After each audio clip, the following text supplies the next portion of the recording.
小芬姐，你知道现在台湾中华队的战绩如何吗？我们还要多努力，现在就那我们在今天努力，一定要加油了！今天要把握下来啦，但是6抢1更重要。6抢1的机会，我们不要气馁。前几场有看吗？前几场看过那场最精彩的。哪一场？对韩国的完封赛。今天整体来看是一场好比赛，但是我们就是没有能够赢球，很可惜。可能一个石头球改变了一场比赛。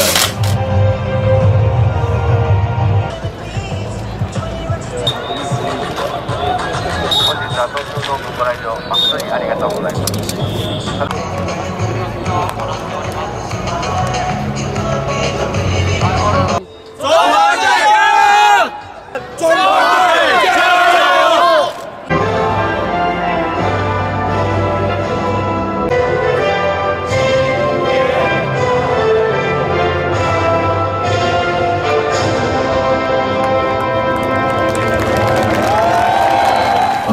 今天整体来看是一场好比赛，但是我们就是没有能够赢球，很可惜。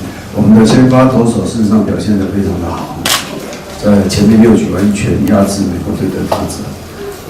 当然第7局一垒有跑者的时候，老实讲就是有一颗球稍微偏高就被美国队逮中，所以这场比赛感觉有点可惜。不过球员的表现是值得肯定。